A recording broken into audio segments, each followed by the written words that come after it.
President and CEO of the Manila Times. Welcome to today's roundtable. We're fortunate to have as a guest today Mr. Mitul Lakani, the Group Chief Executive Officer of iMoney. He flew in here today from KL to discuss with us. Welcome to Manila, Mr. Lakani. Can I call you Mitul? Yes, please do. Okay. Thanks, Dante. Right, Pleasure to be here. What brings you to Manila, and what's iMoney? Sure. First of all, thank you very much for having me here. It's a pleasure. So I'm here basically to spend some time with my Philippines team. So iMoney is a Southeast Asian regional business. We're effectively a FinTech marketplace. And what we do is we connect consumers to consumer financial products such as credit cards, loans, insurance. So we're in 3 markets today, in Malaysia, in Indonesia, and the Philippines. So I usually come out once every 2 or 3 months to visit the team. We've got about 50 people on the ground here. We started in about 2015, so we've been around for about 3-4 years. And we're very much in the business of empowering Filipinos to make intelligent decisions on money matters. So I was looking at your website, and I noticed that it's very useful because you have all of this information about different credit cards, the rate, and whether or not it has an annual fee, and whatever services it has. Why is that important? And I'm talking about what services are you trying to provide precisely when you said? Maybe take a step back. I'll tell you a little bit about our story, okay, how we started. So iMoney started in Malaysia. Okay. And the journey and the story behind how we started was a Malaysian gentleman studied in Australia, came back to Malaysia, okay, and he wanted to open a bank account. Okay. Right. So he went online trying to find out where is the best place to open a bank account. This was back in 2012. Okay. And he found that actually there wasn't anywhere where he could find out. So what he did was, as most people were doing at that point of time, is either go to each of the bank's website, right, collect all the information, put it on a spreadsheet. Very inconvenient. Exactly. Or you walk into a branch, you collect all those leaflets, and then you right, key in all of that information. Same thing happened when it came to him applying for a credit card. And so what that triggered was, why don't we build something that gives consumers all of the information they need under one roof, a website, and then that allows them break it down so it's easy for them to understand, see what's available in the market, and then allow them to choose. So that was the basic start of how iMoney started in 2012. Since then, we've evolved. So fundamentally, what are we trying to address? We're trying to address 3 key components. Okay. One is financial education. Financial education is where we make it very easy and simple for consumers to understand the basic principles of personal finance, okay, and also consumer financial products such as credit cards and loans. The second piece is around financial literacy. Financial literacy rates are typically lower in this part of the world. Most are in the Philippines and Indonesia, 2 of the 3 markets that we're in. And what that does is that deters consumers from going online and being able to search what is the right product for them. And the third pillar we do is we work is around financial access. Financial access is nothing but giving consumers the access to the right sort of products that they need and they want, right, but also helping them through the application journey. Right. So we cover 3 main pillars: education. We help consumers also decide which is the right product for them, and then we help them through the application process as well. Right. So, how did the Philippines figure in your radar? We were talking earlier, and I noticed from your profile that there is quite a big problem in the Philippines, but it's also an opportunity for iMoney to come in and serve that, address that problem, and that is the unbanked. And I noticed from your profile it's quite a big number, like 65%.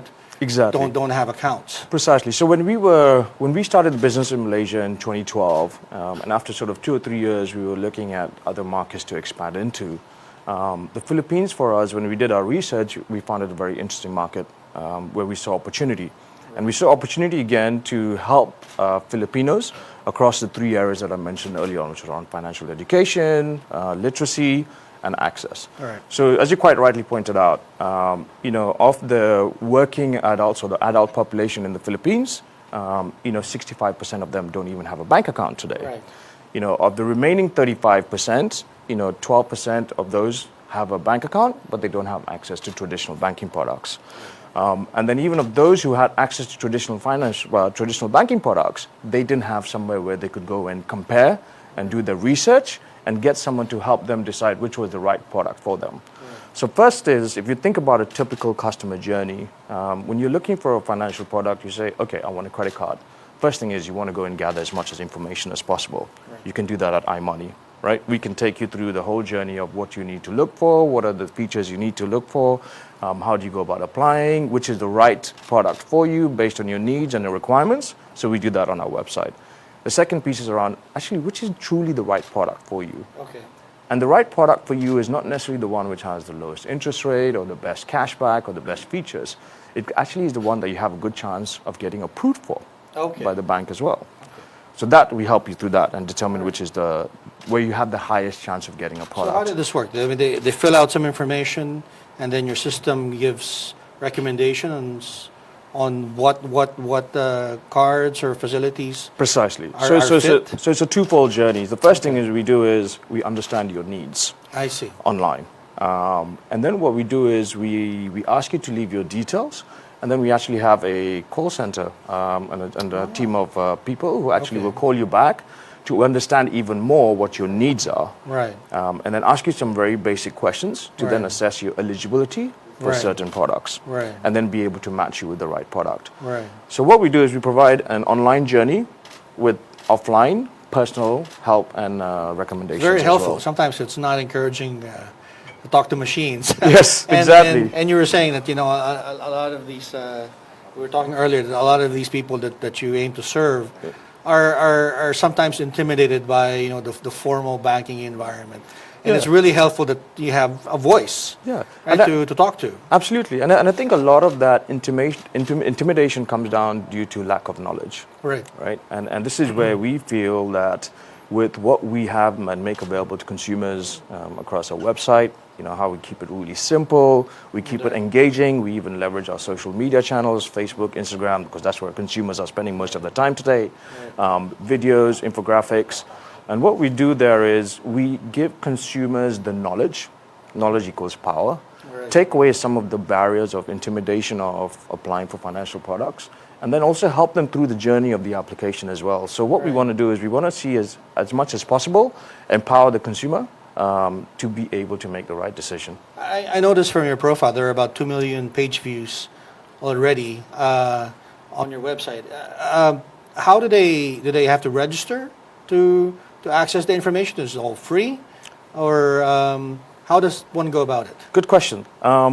So we get on average every year about 7 million Filipinos come onto our website and engage with all of the content on our websites. We do not force them to leave their details. It's totally free of charge. I see. The only time we ask them to leave their details is when they would like us to help them. Right. And that help may be as simple as answering questions that they may have around specific products that they're interested in. It may be around how do they apply for certain products, or actually it may be even that they actually want to go and do the application process and we can help them. So 7 million people come and engage with all of our content. Right. You know, we get over close to 1 million people who actually leave their details. Okay. These are people who actually are saying, please help me in some shape or form. Right. And so these are the people that we serve. So how does iMoney make money? What's your business model? Sure. So it's free to consumers. Right. And the way we make money is we get paid by our partners that we work with. So the partners are typically the banks, the insurance companies, the FinTech lenders, all of these who provide products to our consumers. And that's how we make money. So I noticed from your website, some of the information there's available, but some are labeled as sponsored. Is that what you're referring to? Some of those content are identified as a sponsored content, and others it's just general information? Absolutely. Okay. So it's like the advertising, sort of. So it's not really advertising. Right. What we do is when we work with our partners, first of all, we don't necessarily work with every single bank out there. But what we do is we work with banks that have products that cater to different segments of the population. Right. And the reason we do that is we want to make sure that for every single Filipino that comes in, to the best of our ability, there's a product available for them. Right. Number one. The second thing is when we go through the process of working with banks and insurance companies, we also want to make sure that the process on their end is very robust. Right. By that I mean the customer experience, the customer journey, and the whole process of how to deal with the customer is extremely robust and very efficient. because we want to make sure consumers, as much as possible, get the product that they're looking for. I wish I had known about your product a long time ago. It's Well- quite difficult for me to get my Citibank representative to talk to me about available services. It's- Had I known that your website is all there, I would have just gone to your website. Well, it's never too late, Dante, so you can hop along and visit us anytime you want. But seriously, let's go back to the unbanked, because I think that's a major problem for the Philippines, and I'm glad that iMoney is astute enough to recognize that also as an opportunity. It's win-win for a company like yours, and of course for Filipinos. But what are some of the problems that you see from your end that keeps people from having this formal account? What are some of the things that you've encountered that keeps them from being banked? Sure. So what are some of the key things that we see is, and you split up the market again based on the banked population. Right. So the banked population itself is, there's a portion of those that actually have access to all the products that they need. But the problem we're solving for them is giving them the information to be able to make decisions on their own, but also helping them decide which is the right product for them. Right. So that's how we deal with the banked population that has access to the products that they want. As part of the bank population, you also have a segment which is underbanked. So they have a bank account, Okay. but they don't necessarily have a credit history, I see. which makes it challenging for them to get a credit product. Right. And so what we've seen in this segment, and where we've played a part with, is two things. We work with banks to see how we can target some of these and create products for these customers, number one. We've also seen, together with the help of the central bank, that's been very helpful around the regulatory environment. We've seen a lot of FinTech players coming in and target the underbanked part of the population. Right. So what it is helping them get onto a credit ladder, Right. encouraging them to demonstrate good credit behavior, Okay. and then over time getting access to your traditional banking products. Right. In terms of the unbanked, it is predominantly around financial education, financial literacy, and that's where we want to do a lot more work in the Philippines, and that's where we see a real opportunity. And this is actually a story that we've been following for several years now. And some of the things that came up from other interviews of other people is that there's a capacity of people to pay. I mean, even for this sector, right? But I guess what's lacking, at least according to some people, I don't know if you agree with this, is there's a lack of social preparation. I guess they have a good experience doing business with the lower income people. I mean, they pay their loans on time, which is, by the way, not the same thing as people, not the behavior of some people with money. But for that sector, I mean, they're actually good customers, except that they don't have the formal papers, the collateral, I suppose, and sometimes they just feel intimidated going into a bank and filling out so many forms. And I suppose, and this is something that your system sort of shortcuts and allows access through their mobile phones and other devices. Is that a correct impression? Yeah. Yeah. So I think again, sort of taking a step back, it's fundamentally about giving these kinds of people the education and awareness. Right. So rather than saying it becoming a barrier for them to go to banks and speak to banks, it's what can they do? Right. What is it that they need to learn? What are the actions and the steps that they need to take to make it easier for them to get access to those financial products? Right. So we, as I said, we have our website is entirely mobile friendly. So actually 70 to 80% of users who come onto a website are using it through mobile devices. So we make it very easy for them to understand and consume the information that we have on our website. But I think more importantly for the unbanked, it's really about understanding what is the journey that they have to undertake. What are the services available out there? Who are the people that they can speak to help them get onto the credit ladder? Right. Yeah. Because one of the problems in the Philippines, I'm not sure if your team has shared this with you, is that a lot of Filipinos who are unbanked, they do get loans, but they get it through for lack of a better term, loan sharks in the Philippines, and they pay usury rates 40% or higher. And these people, I suppose, they pay, but they're not being serviced by the formal sector.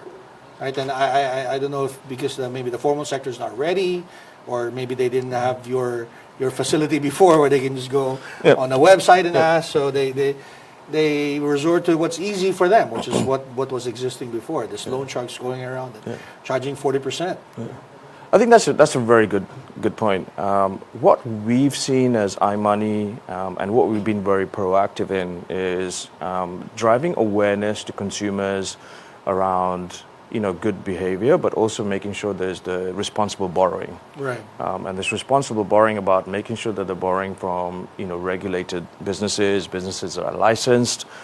We're actually currently running an anti-scam campaign, which is around informing and educating consumers about all the potential scams that are out there so they don't get caught up in that.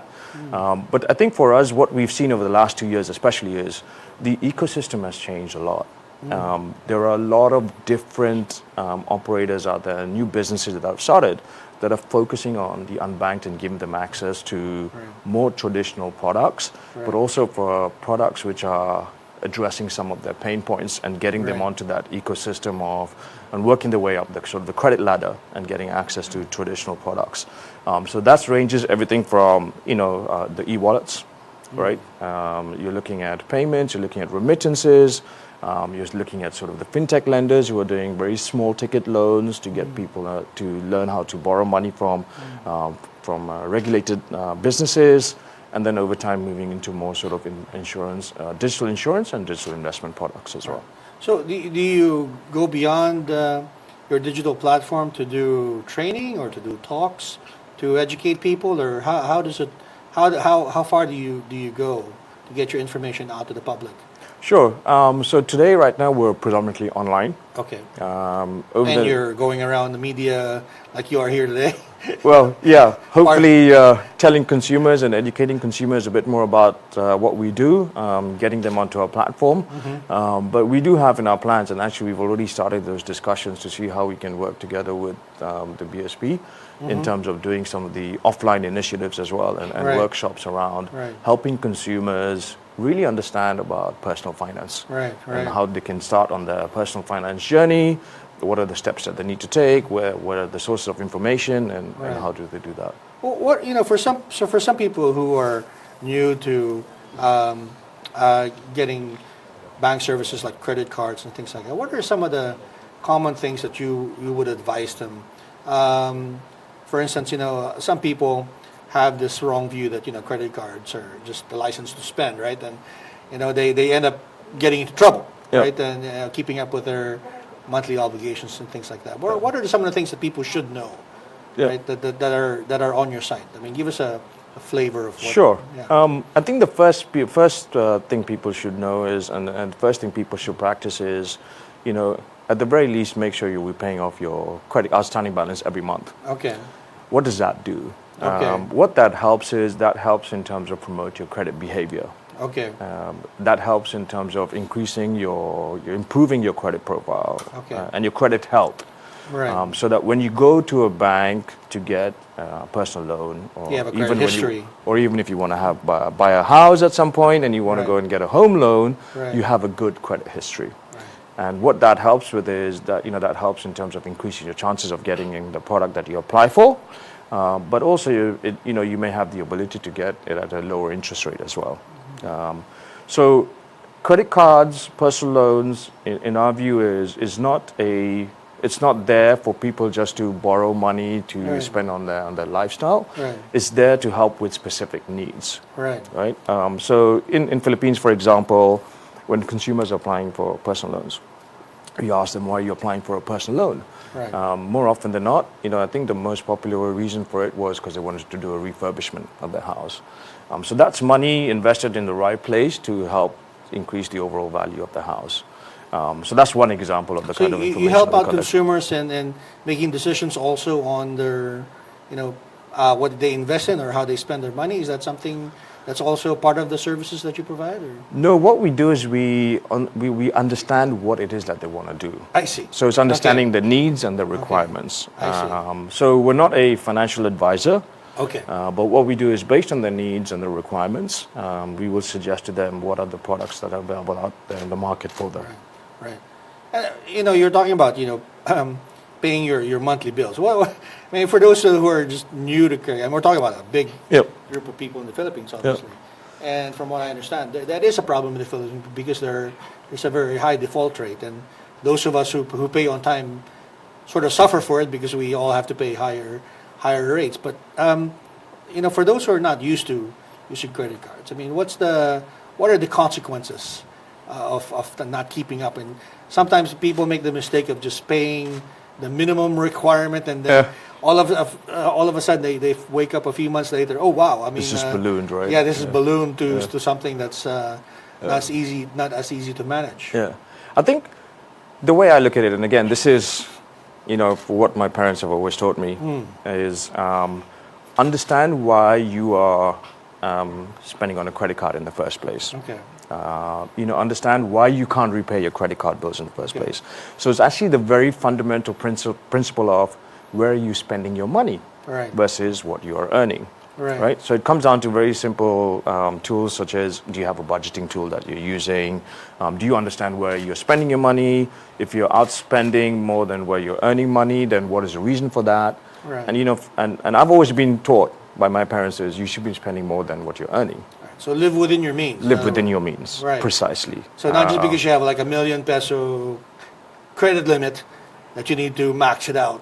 Exactly. So this is the misconception that, okay, I have such a high credit limit, I need to make sure I'm maxing out my credit card all the time. Actually, that's not quite the case. Credit card's there to really help you tide over. It could be sort of matching the time difference between when you're spending your money or you have to pay your bills versus when your income comes in, and so on and so forth. So there are different needs and requirements around credit cards, but it shouldn't be seen as a way of a long-term way of basically addressing your income and expenses gap. Right. And do you work with credit cards and maybe give them feedback from the people that you help out? I mean, is there a way for you to bridge that two communities? I mean, for instance, as a consumer, one of the things that I always complain about, and we've actually written some editorials about this, is that maybe one way to be more transparent is to have the effective annual rate there as opposed to just the annual rate. So, because when people see a low figure, they assume they don't understand compounding interest, right? So it could lead to some misadventures, I suppose, of credit cards use. I mean, so I think absolutely spot on. I think for us, it goes back to our mandate and our vision around providing consumers with transparent, honest, and simple to understand financial information. Right. So we have on our website something called iMoney Learning Center. Oh, great. So that's not just about what's going on in the industry, and that's not just news, but we also do guides like, how do you apply for a credit card? What are the things that you need to look out for in a credit card? What is APR? What is compound interest rate? How does that work? How does that affect you? So we really break it down and we keep it simple. And the way we look at it is, our team in each of the countries that we're in are essentially consumers as well, right? So they need to be able to understand all of these features and all of the complex jargon and break it down, so consumers outside can also understand it as well. And so that's where we really take product features and really spend time with the banks, one, to understand it ourselves, and then we go and we break it down for our consumers. Right. I know that you mentioned earlier that one of the things that you also have is information about insurance. Can you talk about that? Because that's an interesting aspect, because Filipinos have this sort of view, the fatal view that whatever will happen will happen. They're just I think some Filipinos are just now beginning to appreciate the value of insurance. But information out there is not really that much available, except until now that you have your site. Again, I think it's very similar to simple products like credit cards and personal loans. Their insurance spans very simple products such as travel insurance, car insurance, to very complex products around life and medical insurance. All of those are available from your... So we have information available on our website around all of those. Great. But I think the more important thing, again, for insurance as well is keeping it simple. Okay. And helping consumers understand why insurance is important. Right. So a lot of the sense of consumers are specifically around insurance is, why do I need to pay for it when I'm actually not going to use it. You're- You see what I mean? Yeah. Right? So I mean, you don't appreciate it until something happens. right? Precisely. And So- then you're regretting not having gotten one. Precisely. Yeah. So what we've seen, and actually a lot of the insurance companies have beginning to realize this, and they're getting a lot more invested into a consumer's lifestyle.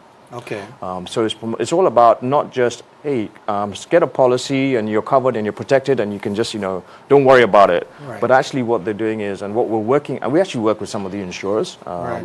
More so in Malaysia today than maybe in the Philippines, but that's something we'll want to do over time, Yeah. is how do we help work with insurers to get that message across around, hey, just because you're paying for a premium Right. or you got a policy, it doesn't Right. necessarily mean that that's it. We want Right. to see how we can continue to work with you. Right. So, for example, around medical insurance, how can we work with you to promote a healthy lifestyle?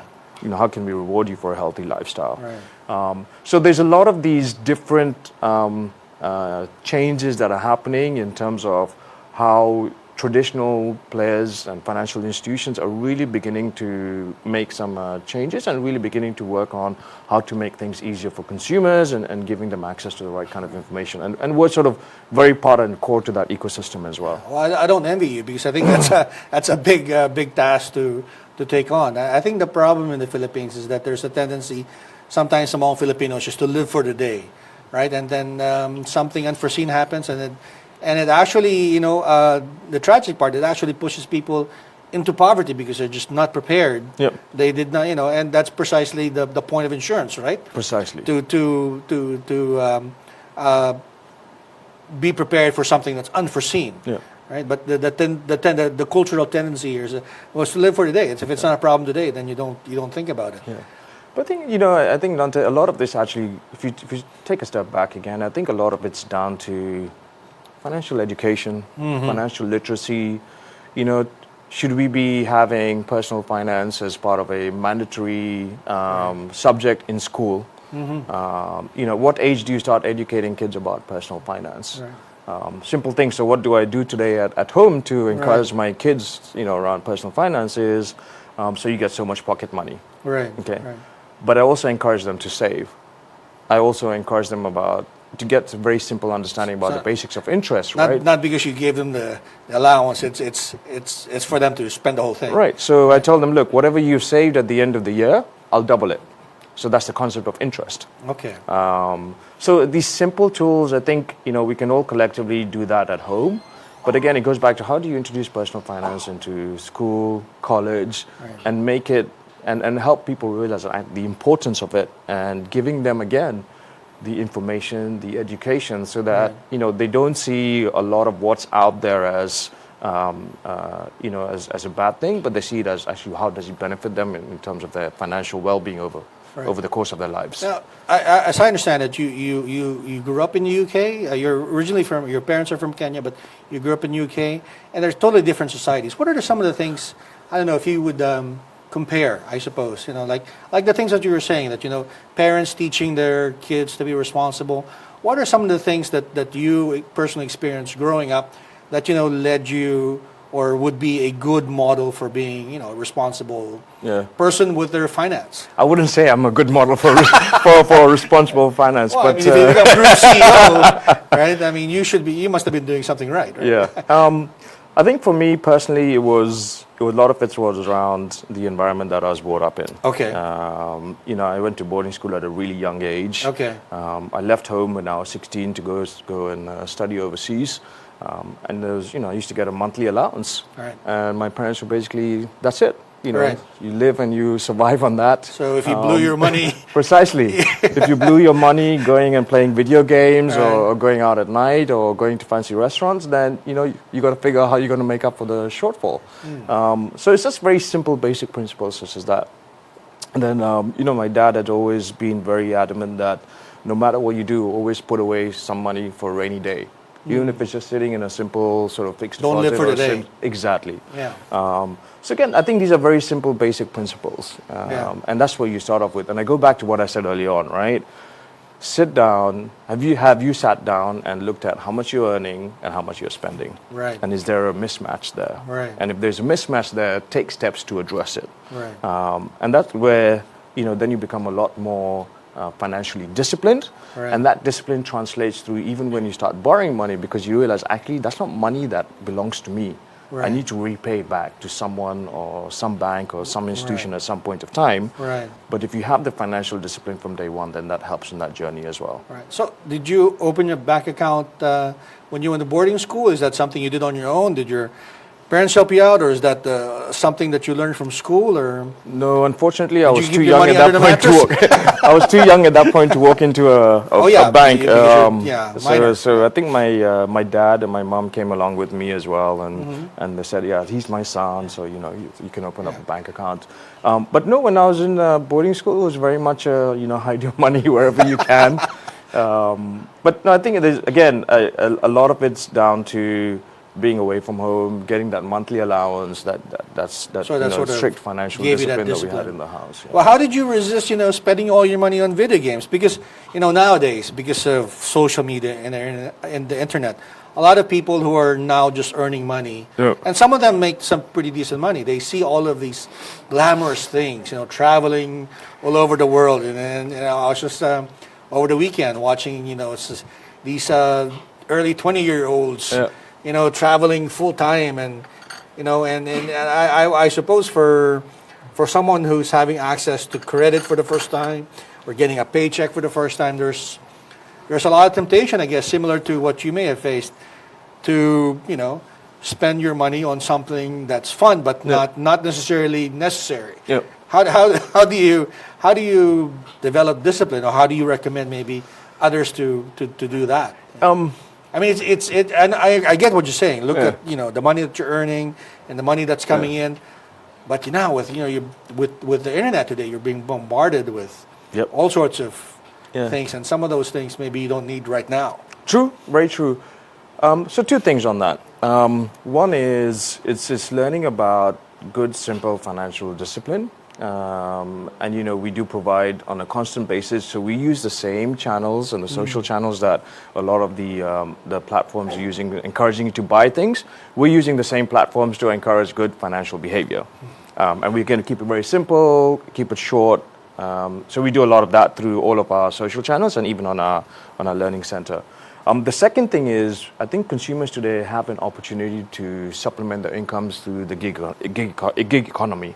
Okay. Right? So it's things like you either drive for Grab or you work for Grab Food and things like that. So you're supplementing your income to make up for that difference. So again, we've done sort of articles around, what are the opportunities out there for people to work and supplement the income outside of, what they're earning on a month-to-month basis as a paycheck. So again, a lot of it's about information, but it's not just purely about making that information available. It's about making sure that information is curated, is simple, it's getting to consumers through the right channels. And you're right. Today there's so much information out there. So Right. we spend a lot of time figuring out how to get through all the clutter and the noise Right. and get our message across. Right, and the challenge in the Philippines, like, if you haven't spent Christmas here yet, Christmas season is, one, it's very long, Yep. and number two, it's very commercial, right? So the drive to spend is there, and sometimes maybe you shouldn't be, as we said maybe in some editorials, be doing so much spending. I mean, after all, the holidays is for family and other values, right? But I guess because of the of media, I suppose maybe we're part to blame. Yeah. There's a lot of commercialization now of Christmas holidays and other holidays. Agreed. But it's like anything, right? I think if you have the knowledge, knowledge is power. And if you have that education and knowledge, you can then sort of cut through all of that. And give yourself the ability to make the right decisions. Making sure you're spending on the right things. I think the benefit we have today, which maybe we didn't have, when maybe I was still at school, was online shopping. You can go out there, you can compare prices, like how we compare credit cards and loans. You can go out there and compare prices for different goods. So I think people today get a lot more value for their money. To be a smart consumer. So be a smart consumer. So be financially disciplined, but also go out there and make sure you're getting the best deal in terms of whatever you want. And then really ask your question, do you really need it? Right. So I think it's So when the iPhone 11 comes out, do you really need one if you have The iPhone 10. By the way, I'm a guilty party when it came to the iPhone 11, so I'm not going to comment on that. But no, precisely, right? Yeah, So what is it? Are you getting... a lot of it comes down to value for money. One, do you really, really need it? Right. Two, if it's a nice to have, can you afford it? And then the third piece is, are you getting the best deal or not? Right. And the information that you offer on your site, is that something that's tailored to a Filipino audience or the Philippine situation? Or is it like general information about personal finance, about insurance? Is it broad strokes, or are you looking? Do you have content providers here as well, or something? Or? We do. So Okay. actually, the people who do our content for our Philippines website are actually Filipinos. Okay. Because there are a lot of nuances, I suppose, Precisely. that Filipino consumers live with that Yeah. maybe consumers say in Malaysia or elsewhere don't necessarily deal with, right? Yeah, no. So the way we're set up as a business, we're a regional business, Right. but we're very local. I see. So we have websites in each country. The Philippines website is www.imoney.ph, and everything in there is specifically for the Philippines local Right. market and for Filipinos. Right. Our content writers write in English predominantly, but we also Okay. do some Tagalog content. Okay. We also put Tagalog content through our social media channels. Okay. And also, when you speak to a representative of iMoney in the Philippines, you can have that conversation in Tagalog as Okay. well. So we That's a big thing. I think some people who are afraid to go to banks are just afraid to speak English.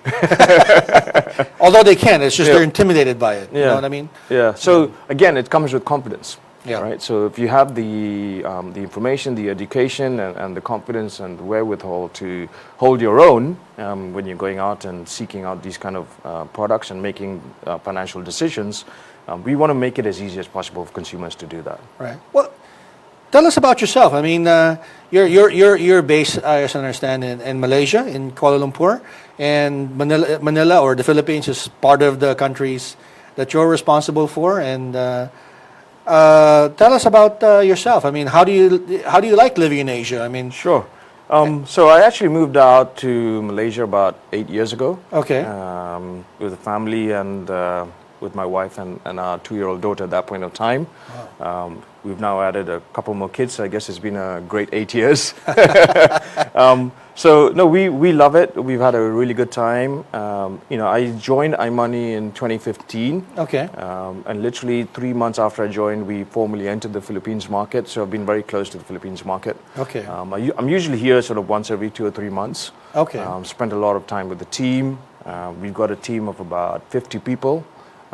They're led by a management team here on the ground, Right. And we have a country manager as well. I see. So very much they've been doing a great job for us. We've been growing really, really well. I think every year we're helping more and more Filipinos making sort of the right financial decisions. And so I like coming over here. I like the market. I'm very, very motivated by what we can do for Filipinos when it comes to personal finance. And as a group, we're very passionate about the markets that we're in and really helping consumers make the right financial decisions. Well, I hope that when you come here, it's not all work. I mean, I hope you get to see some of our famous beaches and other attractions. Yeah, How's it all work? I haven't had a chance yet. I have Bring sort your of, family over. Maybe spend the holidays or something. We intend to. We've got a Southeast Asian bucket list that we're working You can through. call it like a market research, right? You can do an immersion among Filipinos. Absolutely. I'll take you up on that idea for the next time I'm out in Manila. Yeah. You mentioned earlier the countries that you operated in. Can you mention those again and why those countries? I mean, Sure. yeah, Philippines, Malaysia, of course, And Indonesia. and Indonesia. Right. So what made you or iMoney choose those countries first? Sure. Is it because of the legal environment, or maybe you saw that's where it's needed the most, or what are some of the things that drew you here? Good question. So Malaysia was where we started. Right. And that was, our founder happened to be Malaysian, and Right. he started the business there, and so the opportunity there. Right. At that point in time, Malaysia was probably a little bit more developed Right. in terms of having a much higher banked population and an inherent consumer need for people to compare, research, and apply for consumer financial products. So we were in Malaysia for about 2 or 3 years, and we're still continuing in Malaysia. But then when it came to around 2015, when we were trying to decide whether to, which was the next markets that we wanted to go into, we did research on Indonesia and we did research on the Philippines, and we felt that there were a lot of similar characteristics with Malaysia. But more importantly, we felt we could really make a difference in terms of how we could help Indonesians and Filipinos. Yeah. So again, very similar to the Philippines, Indonesia has sort of low financial literacy rates, high unbanked and underbanked percentage of the population, and obviously a very large population base as well. Right. Right. And so, when we started in those two countries, we found very quickly that actually there was a need for consumers to have access to information that we sort of provide on our website. And more importantly, we also found that a lot of the banks and the insurance companies were very open to working with people like us and partnering with us. And we also found that the regulatory environment was very conducive. And very encouraging and supportive of a business like ours in those markets. So when you came to Manila the first time, what were your impressions about maybe the country itself and the people that you met? Good question, actually. So when I first came to Manila, it reminded me a lot of Mumbai. So I was born in Mumbai in India. Okay. So when I you're the true international person, right?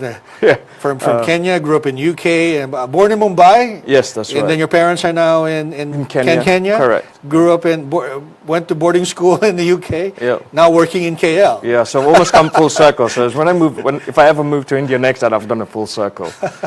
So to go back to your question, so first impressions it's very similar to Mumbai. Okay. And in terms of the people, love the people, very friendly, very hardworking as well. And even our team, and I spend time with our team in the office, and even when we go out for drinks or food afterwards, it's just the passion that they have, and how much they really bought into our vision, and how much they really want to help Filipinos. And we're very optimistic, and we're really looking forward to sort of the next 5, 10, 15, 20 years. And continue to help as many Filipinos as we can. You mentioned that you have a pretty big team here, about 50 people or so. I think is that what you said That's right. earlier? I mean, right. Are they all in development or web development? Or are they call center people? Or what are they doing precisely for iMoney? So we have iMoney representatives you can speak to. I see. Okay. So we have about. So that's very important for you for people to actually speak to a live person. Yeah. And the interesting thing here is. Consumers actually still, when it comes to personal finance, they prefer speaking to someone. Right. Whether it be face-to-face or over the phone. Right. And again, that comes with trust, comes with confidence, Right. comes with having that knowledge. Is this just a cultural thing, or you think that applies to, It most actually places? applies to the whole of Southeast Asia. Okay. So we have iMoney representatives in each of the countries. So I'm glad to say it's not just because I'm getting older that I prefer to talk to a real person. I think that I sort of miss that connection. Yes. Sometimes when I go to a bank and you don't get to talk to a real person. Yeah, I mean even insurance today. I mean you look at how insurance is sold. It's predominantly through bank assurance, which is through banks or through agents. In personal finance products, yes, a lot of the millennials today are getting increasingly more comfortable doing everything themselves. Sure. But there's still a very sizable part of the population in each of the markets that we're in that prefer to speak to someone. Sure. And get sort of the right sort of help, and also in terms of not just recognizing which is the right product for them, Right. but also in terms of the whole application process as well. Well, you mentioned earlier about the similarities to people that you're familiar with, but what are some of the challenges that you see? As you've been coming here to the Philippines, what are some of the things that you're trying to work on in terms of maybe promoting financial literacy and iMoney's business in general? Yeah, good question actually. For us, it's less about a challenge, but more about an opportunity. Okay. And it goes back to one of the questions you asked me earlier on is what are we doing offline to promote financial literacy? And I think that for us is a big opportunity. Right.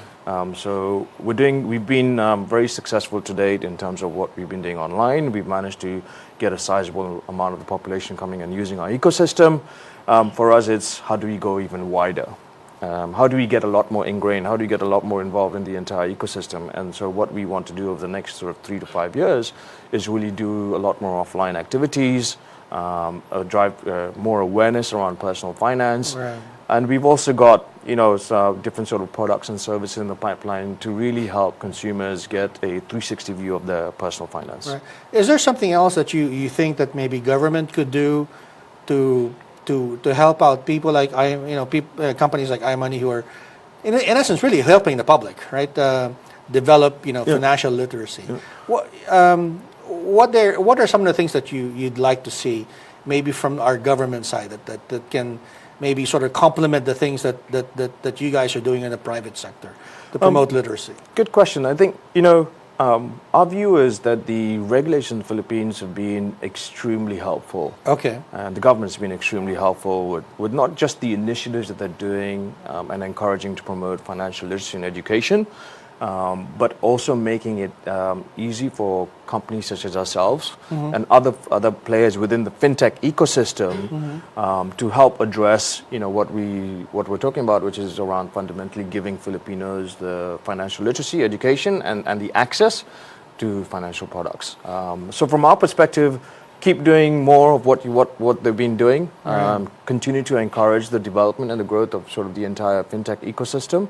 And continue to focus on prioritize financial literacy. I should have asked this earlier, but when you talk about fintech in the Philippines, covers such a broad area, right? Sure. But what there's so many fintechs nowadays. But what distinguishes iMoney from the other fintechs that also operate in the Philippines? I mean, I'm sorry, it's an ignorant question, but it's something that people like myself are hearing more of. It's not fintech is a term that I maybe if I'm wrong, but it hasn't been really thrown out as much as it is now. Yep. But what distinguishes iMoney from the other fintechs that are out there? Sure.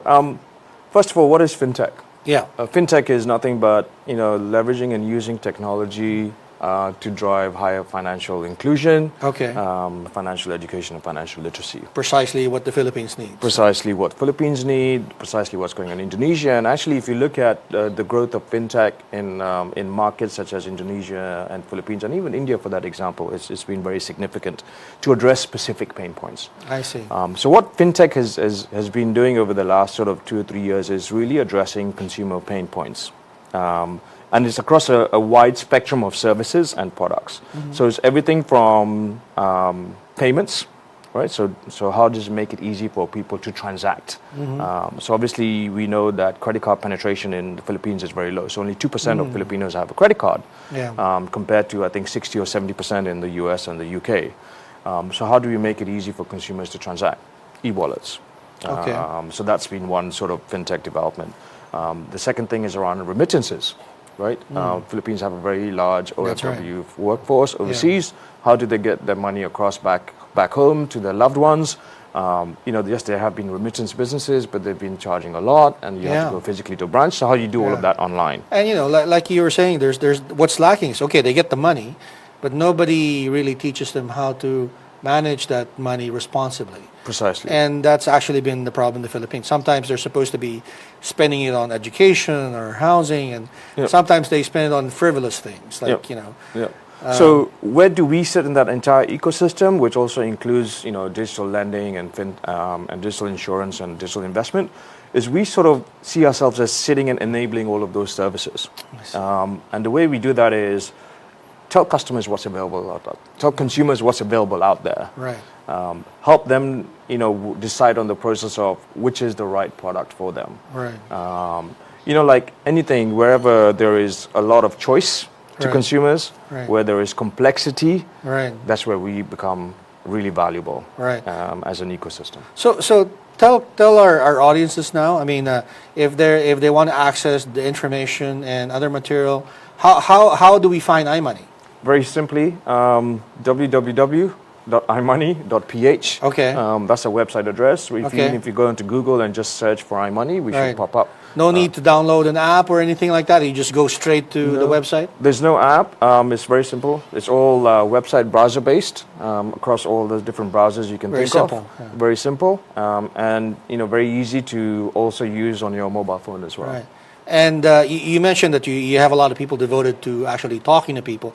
Is that something that they can do right away? I mean, they don't need to pay anything or register or whatever. I mean, it's a service that you provide. Absolutely. Everything we do is free of charge to Okay. consumers. Okay, great. Including the online as well as the offline journey as well. Right.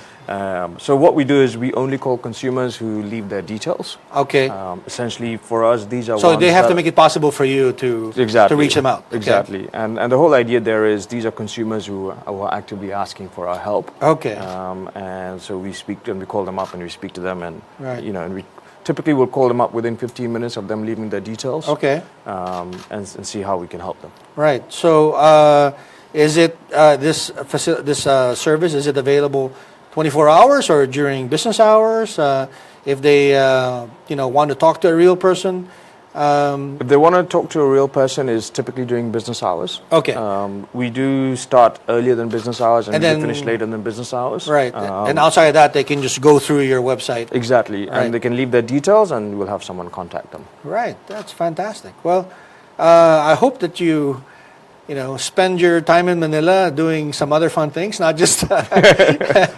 I mean, it's This great. is fun. It's great that you're helping us with financial literacy, Yeah. but I hope that you get to enjoy your work here. I mean, at least it'll keep you coming back.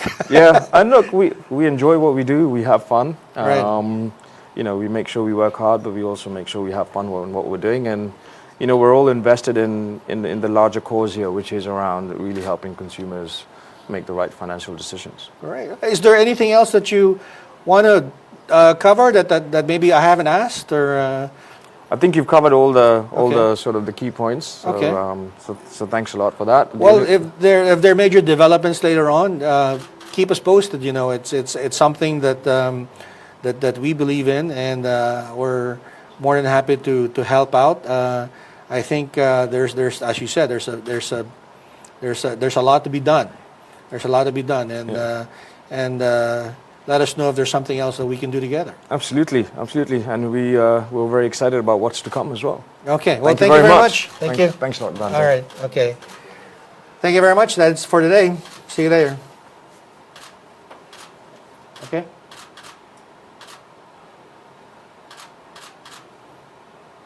So next time, maybe bring your family to Boracay or something. It is on our bucket list for sure.